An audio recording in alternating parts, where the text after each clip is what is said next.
akan membahas tentang materi pemindahan korban.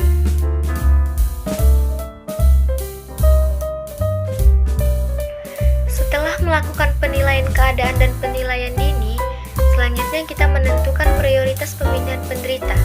Berikut adalah beberapa pertanyaan yang mungkin terjadi.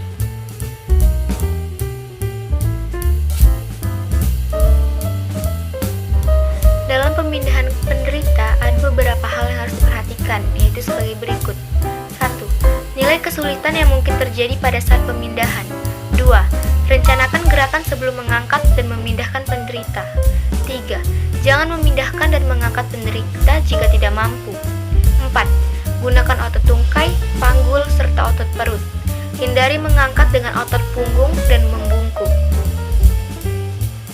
5. Jaga keseimbangan. 6. Rapatkan tubuh penderita dengan tubuh penolong saat memindahkan dan mengangkat penderita. 7. Perbaiki posisi dan angkatlah secara bertahap. Prinsip dasar pemindahan penderita. 1. Jangan dilakukan jika tidak perlu. 2. Melakukan sesuai dengan cara yang benar. 3. Kondisi fisik penolong harus baik dan terlatih. Tidak ada definisi yang pasti kapan seorang penderita harus dipindahkan.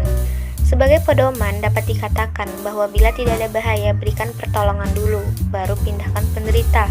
Bila situasi dan kondisi di lapangan relatif tidak aman, mungkin harus dilakukan pemindahan penderita terlebih dahulu. Berdasarkan keselamatan penolong dan penderita, pemindahan penderita digolongkan menjadi dua bagian, yaitu sebagai berikut. 1. Pemindahan darurat. Pemindahan darurat dilakukan bila ada bahaya yang mengancam bagi penderita dan penolong. Contohnya seperti ancaman kebakaran, ledakan, bangunan runtuh, mobil terguling karena bensin tumpah, bahan-bahan berbahaya, atau orang sekitar yang berperilaku aneh dan kondisi cuaca yang buruk. Berikut adalah beberapa contoh cara pemindahan darurat.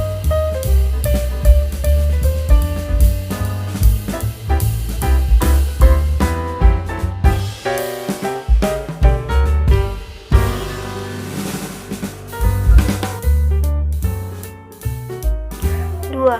Pemindahan biasa. Pemindahan biasa dilakukan jika keadaan tidak membahayakan penderita maupun penolong. Berikut adalah teknik angkat langsung dengan 3 penolong. 1. Ketiga penolong berlutut pada salah satu sisi penderita. Jika memungkinkan, beradalah pada sisi yang paling sedikit cedera. 2. Penolong pertama menyisipkan satu lengan di bawah leher dan bahu, lengan yang satu disisipkan di bawah punggung penderita. 2. Penolong kedua menyisipkan tangan di bawah punggung dan bokong penderita. 4. Penolong ketiga menyisipkan lengan di bawah bokong dan di bawah lutut penderita. 5. Penderita siap diangkat dengan satu perintah. 6. Angkat penderita ke atas lutut ketiga penolong secara bersamaan. 7. Sisipkan tandu yang akan digunakan dan atur letaknya oleh penolong yang lain. 8. Letakkan kembali penderita di atas tandu dengan satu perintah yang tepat. 9. Jika akan berjalan tanpa memakai tandu, dari langkah nomor 6 teruskan dengan memiringkan penderita ke dada penolong. 10. Berdiri secara bersamaan dengan satu perintah. Berikut adalah teknik mengangkat tandu. 1. Penolong dalam keadaan berjongkok dan akan mengangkat tandu. 2. Tempatkan kaki pada jarak yang tepat. 3. Punggung harus tetap lurus. 4. Kencangkan otot punggung dan otot perut, kepala tetap menghadap ke depan dalam posisi netral. 5. Genggamlah pegangan tandu dengan baik. 6. Pada saat mengangkat punggung harus tetap terkunci sebagai poros dan kekuatan kontraksi otot seluruhnya pada otot tungkai. 7. Saat menurunkan tandu, lakukanlah langkah di atas pada urutan selanjutnya.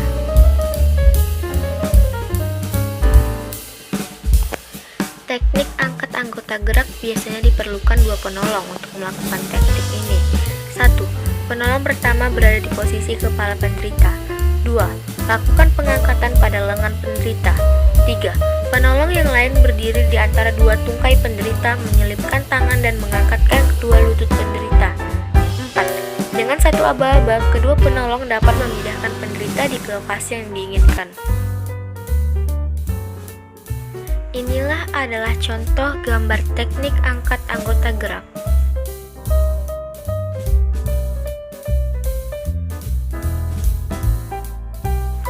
Secara umum, posisi penderita tergantung dari cedera yang dialami dan keadaan pada saat itu.